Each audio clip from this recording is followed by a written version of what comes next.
اس کائنات پہ ہزاروں سال پہلے مشرق و مغرب پہ حکومت کرنے والا ایک بدترین بادشاہ جو اپنے آپ کو خدا کہلاتا تھا، جس کا نام نمرود بن کنان بن سام بن نوح تھا۔ اس کا پایہ تخت بابل تھا۔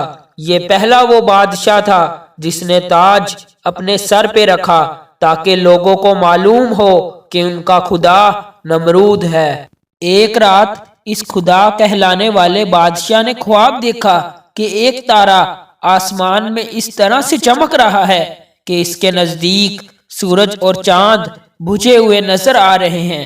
جیسے ہی وہ بیدار ہوا، اپنے محل کے نجومیوں سے پوچھنے لگا تو انہوں نے بتایا، تمہاری سلطنت میں عنقریب ایک نوجوان ایسا آئے گا جو تیرا مرتبہ، تیرا دبدبہ ختم کر دے گا اور اس تیری حکومت کو نیست و نابود کر دے گا۔ بس نمرود نے جیسے ہی یہ سنا، اس نے ہزاروں بچوں کو مروا دیا اور اس حکم کو نافذ کیا کہ مرد عورتوں سے دور رہیں، لیکن اللہ جو چاہے وہ ہو کے رہتا ہے۔ اللہ نے اپنے رحمت کے خزانے میں سے اپنے خلیل کا ظہور کر دیا۔ تاریخ نے لکھا کہ حضرت ابراہیم علیہ السلام کی والدہ جب حضرت ابراہیم علیہ السلام کی آمد ہوئی تو کئی سالوں تک اپنے علاقے سے باہر رہیں اور اپنے بیٹے ابراہیم علیہ السلام کو غار میں چھپا دیا۔ تقریباً 7 سال تک آپ کی والدہ محترمہ اس غار میں چھپ کے آتی، آپ کو دودھ پلا کے واپس چلی جاتی۔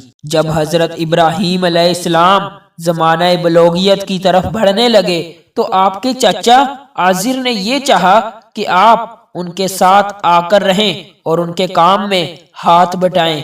حضرت ابراہیم علیہ السلام جب آ کے شہر رہنے لگے، لوگوں کو دیکھا کہ کوئی سورج کی پوجا کر رہا ہے، کوئی آگ کی پوجا کر رہا ہے، کوئی بتوں کی پوجا کر رہا ہے، تو کوئی نمرود کو خدا کہہ رہا ہے۔ تو حضرت ابراہیم علیہ السلام فرمانے لگے، اللہ تو وہ ہے جو ہر چیز پہ قدرت رکھتا ہے۔ یہ سورج طلوع ہو کر غائب ہو جاتا ہے، کیسے ہو سکتا ہے یہ خدا ہو؟ یہ آگ جو پانی سے بجھ جاتی ہے، کیسے ہو سکتا ہے کہ یہ خدا ہو؟ یہ نمرود ہماری طرح سو جاتا ہے، بیمار ہو جاتا ہے، کیسے ہو سکتا ہے کہ یہ خدا ہو؟ یہ بت جن کو ہم نے ہی اپنے ہاتھوں سے بنایا، کیسے ہو سکتا ہے کہ یہ خدا ہو؟ ایک مرتبہ جب سارے لوگ میلے پہ گئے تو ابراہیم علیہ السلام نے اپنی کلہاڑی سے تمام بتوں کو توڑ دیا اور کلہاڑی کو بڑے بت کے کندھے پہ رکھ دیا۔ لوگ جب واپس آئے، دیکھا کہ سارے بت ٹوٹے ہوئے ہیں۔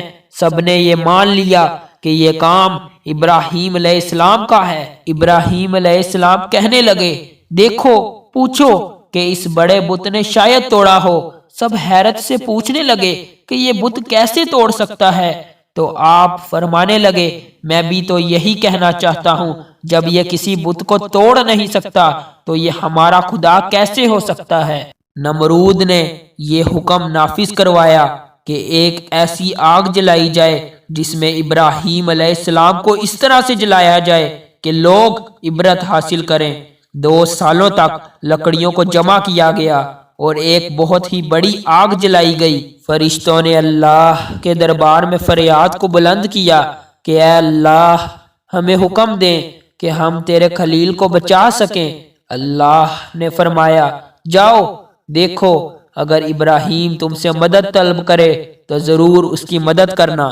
ہر ایک فرشتہ ابراہیم علیہ السلام کے پاس آ کر کہنے لگا، اے اللہ کے نبی، اے اللہ کے خلیل، حکم فرمائیں، ہم آپ کی مدد کریں۔ تو ابراہیم علیہ السلام نے فرمایا، میرا دوست میری مدد کرے گا، میرا اللہ خود میری حفاظت کرے گا۔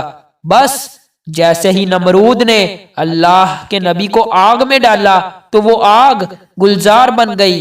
اللہ کے نبی مطمئن ہو کے، پرسکون ہو کے اللہ کا شکر کر رہے ہیں، اور فوج نمرود حیرت زدہ ہو کے نمرود سے پوچھ رہی ہے کہ ہمارے خداؤں سے تو زیادہ ابراہیم کا خدا طاقتور ہے، اس نے ہماری آگ کو گلزار بنا دیا۔ نمرود نے کہا، اچھا، ابراہیم علیہ السلام کو بلا کے نمرود کہنے لگا کہ جاؤ، اپنے خدا کو کہہ دو کہ کل وہ اپنی فوج تیار کرے اور میں بھی اپنی فوج تیار کرتا ہوں، کل مقابلہ روبرو ہوگا۔ نمرود نے جو مشرق و مغرب پہ حکومت کرتا تھا، اس وقت زمین کا سب سے بڑا بادشاہ تھا، اپنی فوج کو تیار کیا اور ایک بڑی عمارت پہ کھڑے ہو کر کہنے لگا، ہے کوئی مجھ سے زیادہ طاقتور تو آئے لڑے مجھ سے۔ اتنی دیر میں اللہ نے مچھروں کو حکم دیا کہ جاؤ اس نمرود کی فوج کو فنار کر دو۔ وہاں سے بڑے بڑے مچھر آئے اور نمرود کی فوج کے ایک ایک فرد کا گوشت اور خون کھا گئے۔ نمرود حیرت زدہ دیکھ ہی رہا تھا کہ ایک لنگڑا مچھر نمرود کی ناک میں گھس گیا۔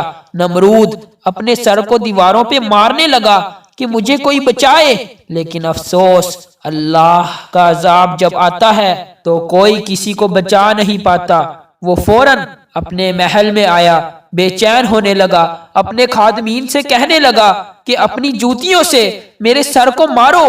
جب جب نمرود کے سر پر کوئی جوتا مارتا تھا، نمرود کو سکون آتا تھا، کیونکہ وہ مچھر نمرود کی ناک سے ہوتے ہوئے نمرود کے دماغ تک آ پہنچا اور دھیرے دھیرے دماغ کو چاٹتا رہا۔ تاریخ نے لکھا، وہ بدترین بادشاہ جو اپنے آپ کو خدا کہلا کر اللہ کے بندوں کو گمراہ کرتا تھا، اب وہی بندے اپنی جوتیوں سے اس کا سر پیٹتے تھے اور ایسے تڑپ تڑپ کے وہ فنار ہو گیا اور اس کی سلطنت نیست و نابود ہو گئی۔ سلام ہو اللہ کے نبی حضرت ابراہیم علیہ السلام پر، بے شک اللہ کے سوا کوئی خدا نہیں اور وہی ہے جو ہر چیز پر قدرت رکھتا ہے۔